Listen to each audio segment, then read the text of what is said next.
Hi, welcome to our channel of IGNOU Audiobooks, Indira Gandhi National Open University School of Extension and Development Studies, SOEDS. Diploma in Value Education, DPVE. b.ed 003 Pedagogy of Values. Block-1 Value Development through Curriculum. Unit-3 Value Integration. 3.1 Introduction. Children learn values through different sources like home, school, religion, media, and other influences to which they are exposed. The values learned from different sources have a lasting impact on the children and shape their personality. This need in the early growing years of the child transforms into a more autonomous activity at a later stage, wherein the individual begins to form value-laden views. Thus a structured personal value system emerges. Teachers at school play an important role in this process of transformation. Teachers can respond to the individual's need through the formal and informal curricular transactions. However, value-oriented education should not be prescriptive in nature, i.e., it should not comprise of do's and don'ts. Teachers should be able to inspire values in their students, setting their own example of character and mastery of subject knowledge. The actions themselves are not as important as the qualities underlying them, and teachers are the transmitters of values through curricular transactions. In this unit you will read about the need of integration of values in the school curriculum.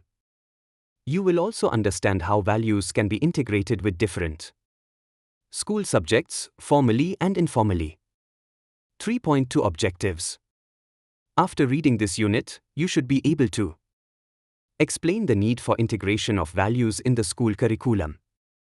Discuss the methods of value education in the school.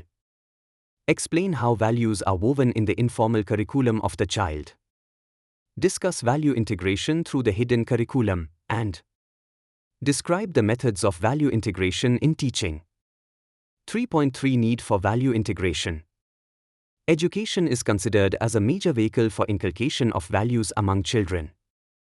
It is a process of transmission of values, which helps them to lead a good life, in accordance with societal aims. Therefore, values form an integral part of the school curriculum. Values are related to both the cognitive and affective domains of human behavior.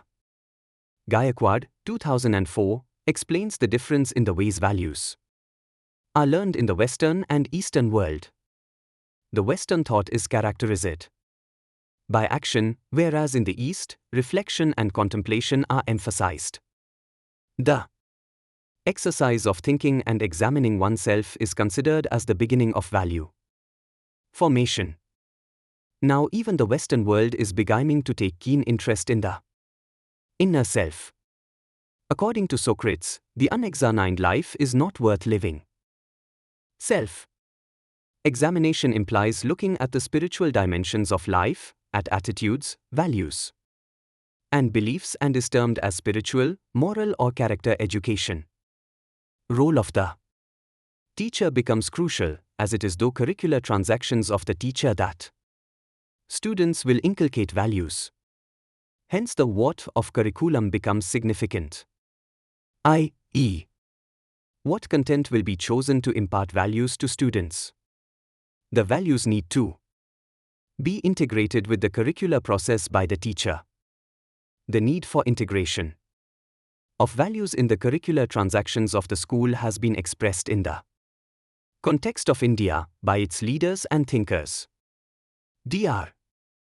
S. Radhakrishnan emphasized and expressed great faith in the Indian value system when he remarked, "A civilization is not built with brick and mortar or steel and machinery. It is built with men, their quality and character." Anguished with the deepening value crisis in the Indian society, Pandit Nehru set up the Shri Prakash Committee to recommend measures to revive the value system through religious and moral education. The recommendations of the committee placed great emphasis on the deliberate inculcation of moral and spiritual values from the earliest years of our lives. The Education Commission, 1964-66, suggested introduction of moral education at all levels of education in a planned manner. The recommendations emphasized the need to make education value-oriented, since they attributed the cause of social ethical conflicts to a weakening moral fabric of the youth. Taneja, V. R. 2003. Value orientation needs to be integrated into the curricula and co-curricular programs of the school. The teaching approaches and strategies should be structured in a way that students inculcate values. 3.4 Values through curriculum. You learned about the different sources from which individuals imbibe values. Some of these are outside the school and some sources are in the school. The sources outside the school like society, home and media play a pivotal role in the value development of the individual. Different societies and cultures evolve their own norms and values of living from which the children imbibe their values, attitudes and beliefs. Parents also make deliberate attempts to instill values in their children through their child-rearing practices, which can be authoritarian, democratic, or even non-interfering. Parental attitudes have a direct bearing on the extent of neural autonomy developed by the child. Children also learn values implicitly, rather than by obeying to the values dictated by their parents. They are likely to develop those values and attitudes through the parental behavior they observe, instead of acquiring the values preached and not practiced. Such conflicting situations can create confusion in the mind of the child. EQD as a result problem for teachers and educators. Inside the school, children imbibe values through the curricular process and teacher-student interactions. The prime concern of educators should be the content, i.e., what is to be taught. Value development in the school depends on the curricula. Content, how teachers organize and transact it. Values and moral learning also occurs from the teacher-student interaction, the extent of discipline exercised and teacher reactions to student behavior. Teachers share values with students through the curriculum, which is generally transacted in the following three ways. 9 Formal, N informal and M hidden curriculum. A balanced teaching learning strategy in the classroom will involve all the approaches so as to achieve a common goal. Gaikwad, 2004. Let us now examine how each approach helps to weave values in the children through the educational process. 3.4.1 Formal curriculum. Presently, the educational institutions follow the traditional approach of morality, by which a set of values are transferred directly or indirectly, gently or harshly to the students. However, moralizing is not desirable, since moralizing makes the students either indifferent or too conforming or too consenting. The educative process needs to be multipronged so as to be effective and bring the desired results. According to Ryan, 1993, as cited by Gaikwad, 2004, the formal curriculum is usually thought of as the school's beyond educational experiences, the selection and organization of knowledge and skills from the universe of possible choices.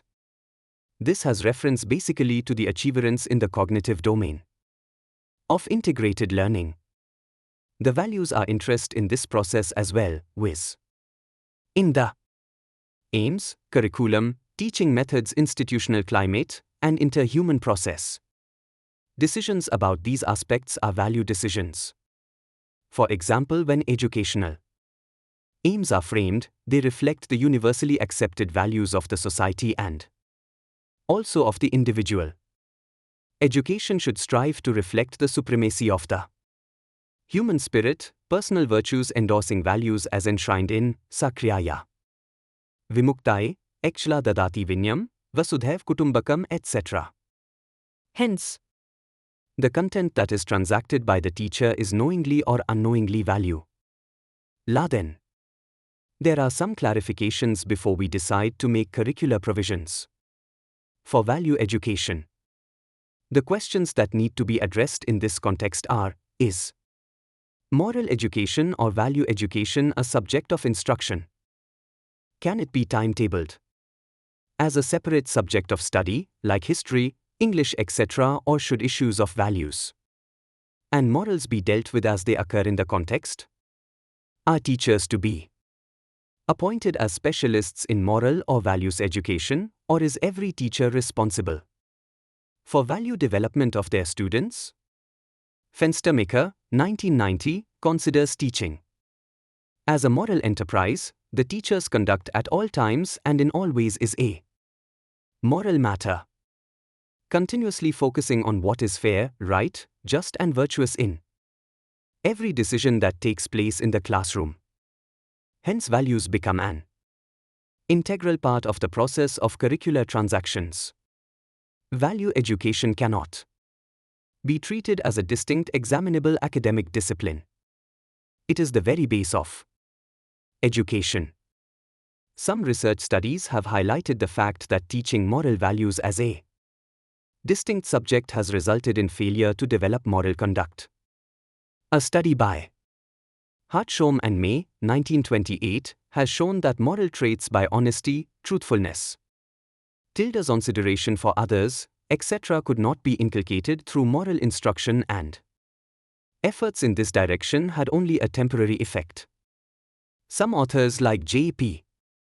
White, 1975, and Hurst, 1974, have discussed the need for introducing moral education in the child's formal curriculum, IGNOU, 2005. It is necessary to examine some practical difficulties that emerge when value education is considered as a distinct subject. For example, students may begin to believe that issues of morality or values concern only the assigned period of the timetable.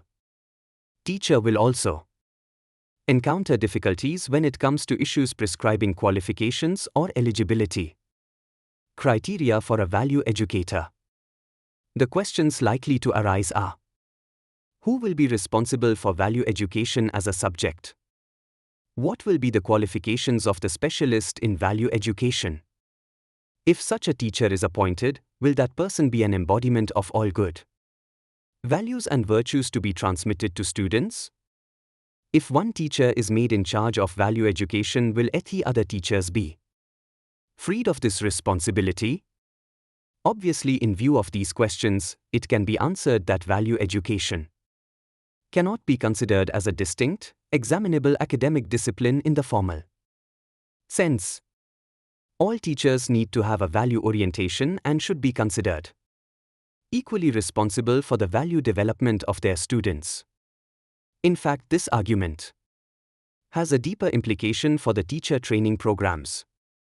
In order that all teachers develop the proper insight and perspective of value education, their training programs should have as an integral component value education component, i.e., the methodology, issues involved, reasoning, etc., of values that have to be integrated in the curriculum irrespective of the content area. It is also true that certain values are better reflected in some specific content areas.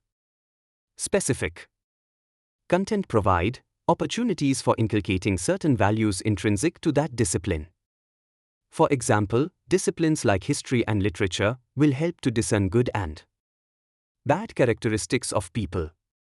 As a specific example, Gaikwad, 2004, cited Ryan, 1993, to explain that the book, To Kill a Mockingbird, can develop an insight into what is truly noble, as also, A Diary of Anne Frank can develop views on the dangers of racism. In the process of acquiring knowledge in any discipline, certain attitudes, values, beliefs, ways of thinking get transmitted.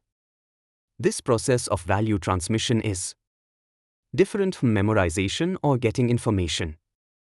For example, the aims of teaching science are basically to develop an understanding of the concepts, facts, theories, and laws that describe the natural and physical world. The process of acquiring this knowledge will lead to the development of scientific attitude and values like open-mindedness, curiosity, free inquiry, objective scientific outlook, etc. Similarly, teaching of other subjects develops attitudes, values, and skills appropriate to that subject. Languages develop imagination, creativity, sensitivity, appreciation, emotional quotient apart from developing communication, listening, reading, and writing skills. Social sciences help to gain an understanding of the human and social environment.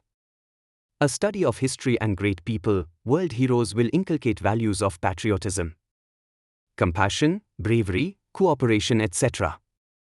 Geography will encourage an understanding of the interdependence of nations, environment conservation, natural phenomenon, etc. Mathematics strengthens logical thinking, decision-making, neatness, accuracy, precision, perseverance. Hence each subject is a repository of values associated with it. Gulati S.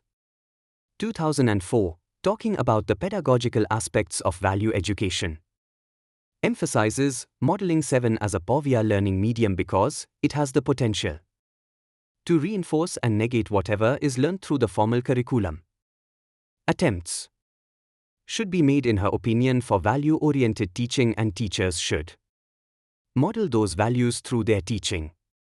Teachers should model those values through their teaching which they expect their students to imbibe.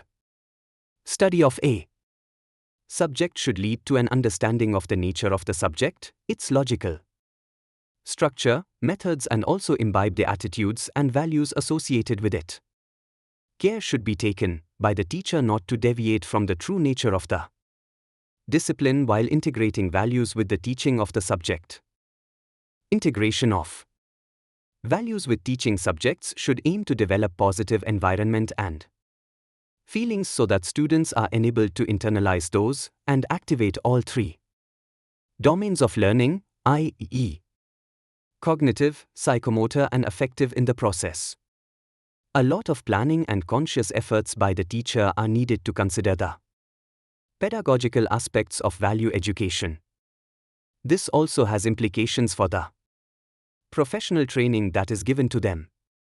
The teacher training program must provide interventions and strategies for integration of values in each subject area. Hence, values education cannot be treated as a separate curricular subject. MC File's Lifeline Program, 1973. MC File conducted a Lifeline program for moral education.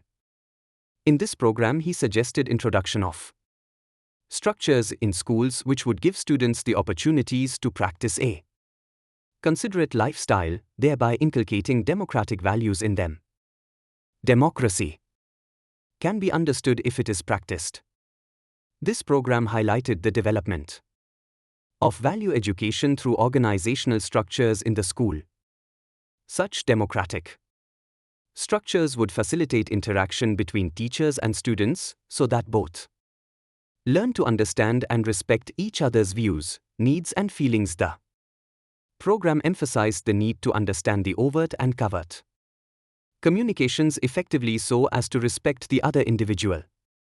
If a school establishes a democratic setup, its overall actioning and classroom processes 1. Practices, communication will be effective, participation of all students in various activities will be ensured and thereby develop values of responsibility and decision making in them. Sugarman's approach, 1973. Sugarman does not vouch for treating moral education as distinct subject of study. He suggests certain qualities in the school and opportunities to be provided for moral education. He cites 3 areas in this context: teacher-pupil relationship, rule system, and nature of learning situations. There is no single situation or activity that can develop all qualities, values, or attitudes. Zeka student or student-student interactions through group work can foster development of proper attitudes and values like respect and consideration for other, etc. Group discussions in the classroom activities can foster democratic values, respect, and tolerance for differing viewpoints. Similarly, the Organizational structure and governance of the school have a bearing on the value system of its students. Schools according to Sugarman approach must have a firm IULA system, but it should be flexible and not rigid. The framework of rules should guide them in a manner that develops in them a sense of responsibility, accountability, and also teachers' autonomy. The behavior of teachers should be rational and logical depending on the situation. Hence, the school's climate should recognize and respect the uniqueness of the individual. This will enable and encourage students to take the path of good human values because they will feel respected and needed and consider themselves worthwhile members of the society. A rigid school structure without a rational or sound basis can be counterproductive in terms of value integration through curricular processes. White, 1975, has pointed out, the curriculum already affords ample opportunities for dealing with moral issues in the school within the context of other curricular subjects. Let us now discuss the informal curriculum. 3.4.2 Informal curriculum. The approach of the formal curriculum for value integration is direct and explicit. The influences of the informal or non-formal curriculum are implicit and more profound. They are often more effective than the formal teaching of lessons. Many schools provide opportunities of informal activities by organizing events which involve social action, service in the community, raising HDS for good causes. M.C. Gettrick, 1995. Such activities can be a source of important values to students.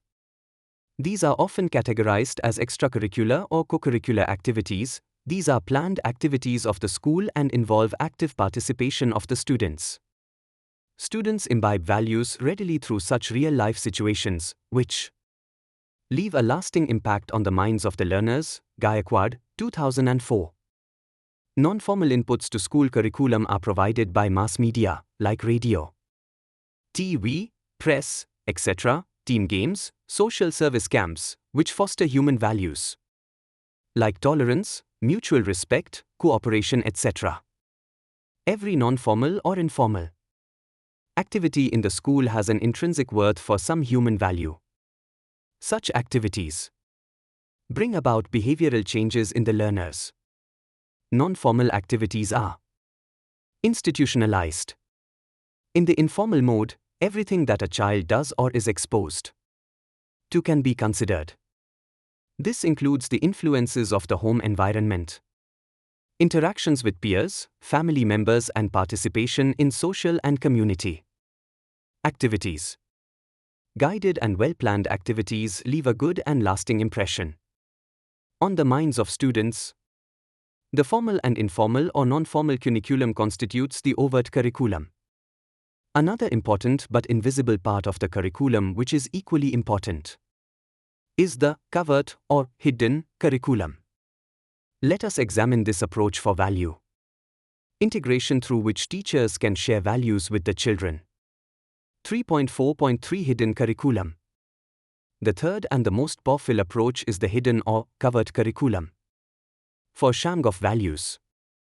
Many authors consider the hidden curriculum a very powerful source for values development and feel that teachers and educators should understand this concept. Mariani, 1999, feels that it seems this submerged curriculum is largely unknown, rarely spoken about, and very often underestimated. Anderson, 201, argues that writing about the hidden curriculum concept is usually motivated by a single goal to make explicit and visible what was formerly invisible. Hence, it becomes necessary to describe this approach. The term hidden curriculum was first used by Philip Jackson, 1968, in his book, Life in Classrooms. Since then, this concept has been described through several other definitions. Such descriptions of the concept include those unacknowledged and unplanned lessons that are caught rather than taught, Clubber, 2000. From these definitions, it can be inferred that hidden curriculum is not specified in the school objectives, instead it is implied. It is that learning which students gain through the school environment, the school ethos, the teacher's attitudes, behaviors, and other factors. The hidden curriculum may not be visible, but it is important, since it exerts the most lasting impact on students' minds. Gaikwad, 2004, cites Ahola, 2000, to describe the gigantic role played by the hidden curriculum in sharing values by being linked to pedagogy.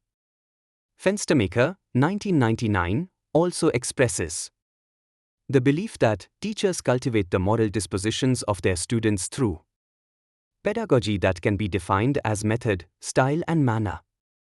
The hidden curriculum must be integrated with the formal curriculum in a conscious manner. The Center for Educational Development and Media, 1996, has identified certain classroom applications which teachers must heed at the conscious level for integrating the overt and covert curriculum attributes. These are teachers' expectations of students, teachers' interaction with pupils, including discipline, allocations of tasks, equipments, and resources to students in the classroom, school, and playground, relationships of teachers and staff to each other, rules, casual remarks, reinforcements, and punishments. Some research studies reveal that an understanding of the hidden curriculum prove useful for the teacher to foster values in children. Gaikwad, 2004, cites a study by Pawnee and Schlapp, 1996, wherein the hidden curriculum was used more than formal teaching to foster values in primary school.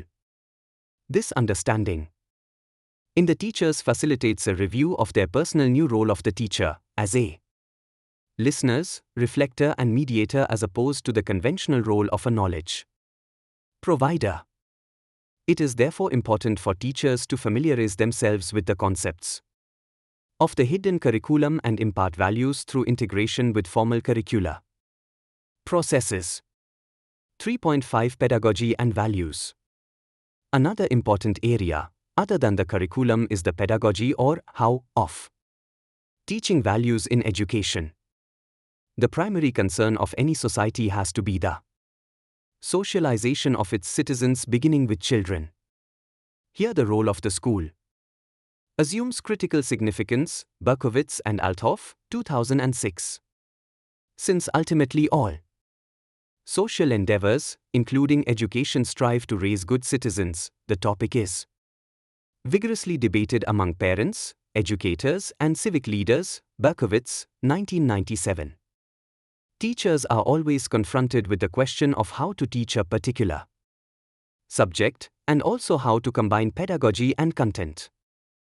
The more experienced a teacher, the more refined is the combination of content and its teaching. The experienced teachers are able to use a range of teaching styles and strategies with versatility, according to the diverse needs and abilities of the students. Expert teachers are able to bring to their teaching what they value and cherish in their subject matter, as well as what they value is life as a whole. Values occupy a central place in the teaching methods of a good teacher. If values are not integrated, that teaching accorded to is characterized by indifference or lack of care and concern. Gaikwad, 2004. 3.5.1 Integration of values in the teaching learning process. Gulati S. 2004 has elucidated the principles of pedagogy in education for values as conviction that values can be fostered through planned experiences in schools.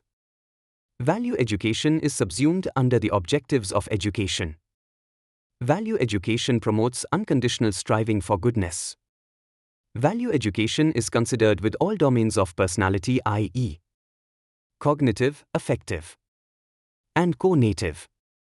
Education in values follows a process: awareness, appreciation, willingness, conviction, and action. THLS is also a process of exploration, thinking, and reflection, and not imposition. Values are best fostered by example influence and imbibed by observation and emulation. Method of teaching values is different from the method of subject teaching. However, the role of instruction, guidance and supervision cannot be ignored. School should have its own philosophy and framework of values which determine the pedagogical inputs. The pedagogical inputs given by the teacher will be determined by their perception of the assigned tasks, roles and responsibilities. The sources of values are the curriculum and textbooks. Values inherent in them have to be integrated. There cannot be a prescriptive pedagogy for value integration. There are different models and strategies. These models and strategies vary according to the age, grade, and subject. The prerequisites for value inculcation are certain kinds of teacher behaviors, attitudes, ways of interaction, and classroom atmosphere. The teaching learning strategy should reflect humanistic and life perspectives. As mentioned earlier, appropriate strategies need to be used by the teacher for transacting values through planned and committed efforts. Gulati S. 2004 has enumerated some of these strategies for integration of values in teaching.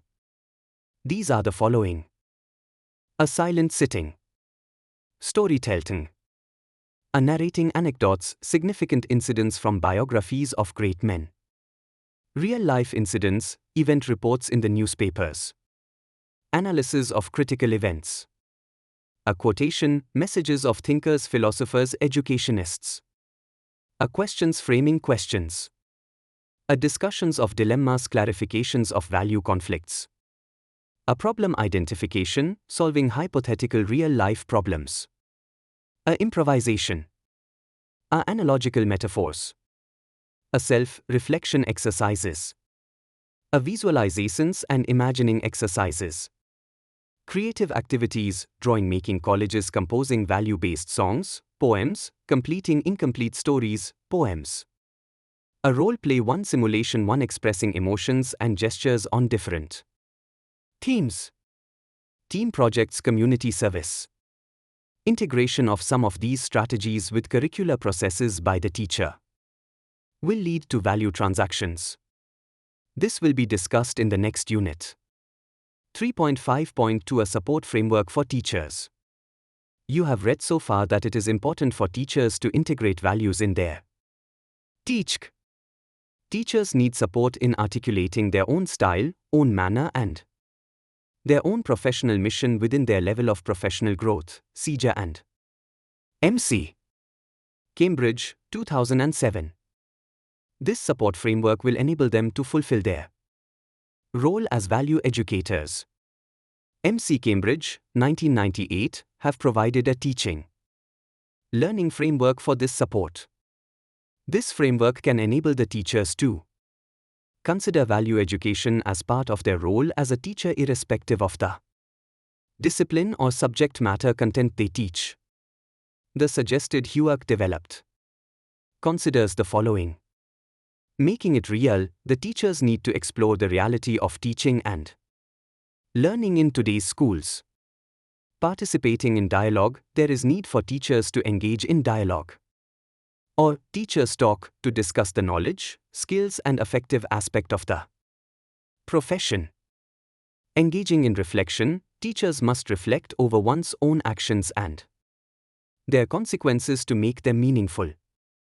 Adopting this framework will enable the teacher to develop a better and deeper understanding of the profession. The teacher's role as a professional develop a voice that conveys the teacher's personal style, manner and mission, create a framework for action as a moral model and mentor based on the teacher's own developmental level. Leland and Cohen, 1991, have described 4 stages of teacher development. These are: survival, the teacher has a basic understanding of subject matter, human development and methodology. Most teachers prepare detailed lesson plans and rehearse the lessons. The focus for learning is on the teacher. Skills, the teacher begins to focus on the methods and assessment specific to Individual student need. The focus of learning is on teaching subject matter. Strategies, whatever methods and techniques the teacher adopts, it helps the students to recognize their individual potential. The teacher assumes the role of a facilitator and the focus of learning is the learner. Synergy, the teaching-learning process becomes personalized and the classroom becomes a community for learning. The focus for learning is on the whole child. IMC Cambridge and Seeger, 2007, consider 7 descriptions of moral manner and style applied to Leland and Cohen's 4 stages. These descriptions will enable the teacher to identify the success of his endeavors as a teacher and as a value educator or moral educator. Unique teacher characteristics. Attitude, disposition towards teaching and learning. Attributes, manner and style of teacher. Unique leadership style. The place of authority, teacher-centered, student-centered continuum. The atmosphere of the classroom. The learning activities in the classroom. The assessment of student learning. Unique outcomes. Accomplishments of the students and the teacher. The 7 descriptors have been organized into a developmental matrix, which can assist the teachers to focus on their teaching strategies to emerge as successful moral educators. Teaching learning process can be modified accordingly. The development matrix is presented in Table 3.1. Look at the screen. Table 3.1 Developmental Matrix. Source: What do teachers do to raise good citizens? MC. Cambridge and J. Seeger, 2007.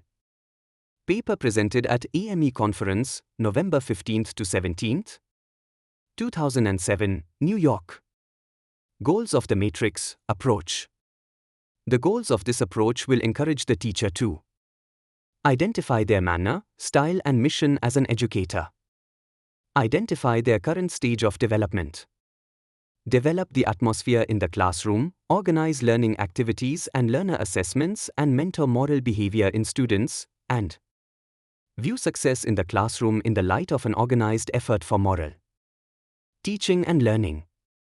Teachers can thus integrate values in pedagogy to shape the moral dispositions of their students.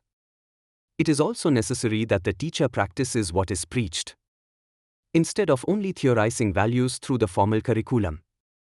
A teacher thus inspired can find many ways to share values, whichever be the subject area. Gaikwad, 2004. Use of appropriate teaching strategies will enable the teacher to integrate values learning and to create a positive climate. Recurrent in service.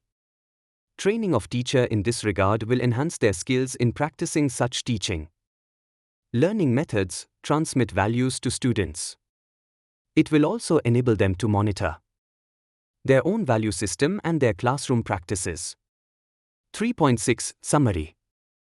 In this unit you read about the need of value integration in the classroom practices, sharing values through the agencies of the formal curriculum, value integration through different disciplines of study like history, science, math, arts, etc. Role of non-formal and informal curriculum in value integration. The importance of the covert or hidden curriculum for the teacher and the need to integrate it with the overt curricula, so as to foster values in children. A support framework for teachers enabling them to fulfill their role as value educators. Thank you and see you.